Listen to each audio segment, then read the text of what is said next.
Today, let's dive into a landmark Canadian Supreme Court case, R v. Kokesch. Now, I know it might sound like just another dusty legal decision, but trust me, it's not. This is really the story of a late-night search that sparked a huge constitutional showdown, and it ended up defining the privacy you and I are guaranteed in our own homes. At its heart, this entire case asks a question that every free society really has to wrestle with. What happens when the police, in trying to enforce the law, end up breaking it themselves? Where do we draw that line between effective policing and the fundamental rights of every single citizen? So our story starts here, Shawnigan Lake, British Columbia, way back in 1986. It's this remote, kind of quiet, rural community on Vancouver Island. Exactly the kind of place you would never expect to become the center of a major constitutional battle. But that's precisely what happened. Okay, so it all kicked off with a tip. The RCMP get word that someone might be growing marijuana.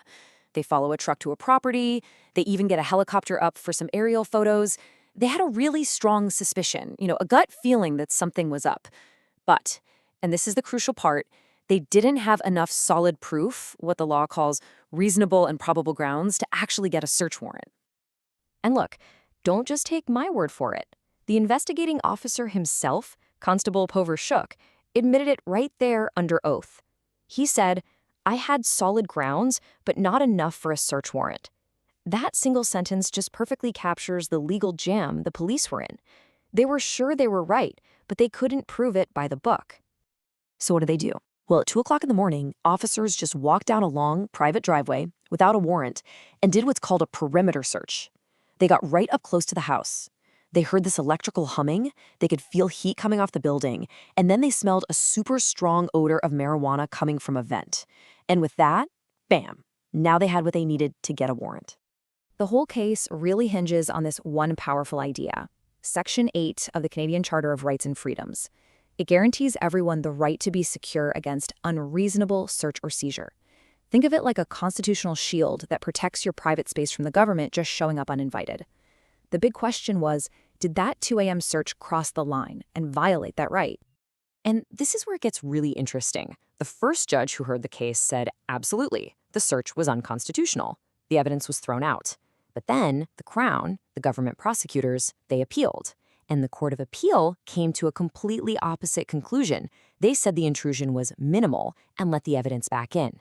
So now you've got 2 different courts with 2 totally different answers, which sets the stage for a final showdown at the Supreme Court of Canada. So, the case makes it all the way to the top, leading to this huge face-off in the Supreme Court. And the justices were deeply divided, really wrestling with 2 very different competing visions of what justice should look like. The whole debate really boiled down to this. On one side, you had the dissenting judges. They argued for a more pragmatic approach, one focused on law enforcement getting the job done. And on the other side, you had the majority, who argued for a more principled defense of privacy rights, no matter what. The judges who disagreed, the dissenters, they basically argued that the police just made an honest mistake. They believed the officers were acting in good faith, based on a misapprehension of the law. In their view, the cops weren't being malicious. They were just trying to do their jobs. So for the dissent, their whole argument kind of boiled down to this. The police thought they were doing their duty. The trespass itself was a pretty small privacy violation, and honestly, they had no other way to get the evidence they needed. They argued that throwing out key evidence against a person who was clearly guilty would actually make the public lose faith in the whole justice system. But oh man, the majority of the judges came back with this incredibly powerful absolute statement.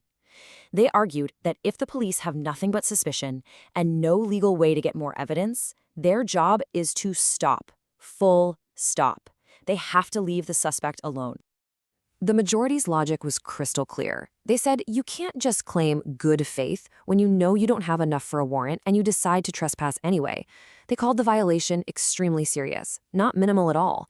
And their core point was that a court cannot, under any circumstances, approve of police breaking the law to enforce it. The Constitution, they said, has to be respected, even when it's inconvenient. In the end, by a super narrow 4-3 vote, the majority view won. The Supreme Court of Canada ruled that the warrantless perimeter search was an unconstitutional violation of Section 8. The evidence was excluded. Okay, so a drug bust from the 80s got tossed out. Big deal, right? Well, why does this case, from all the way back then, still have such a direct and powerful impact on your rights today? Well, it's all about what we call the Kokesh legacy. This case established once and for all that the area immediately surrounding your home, your yard, your driveway, that whole area, is part of your private space, and it's protected from unreasonable searches.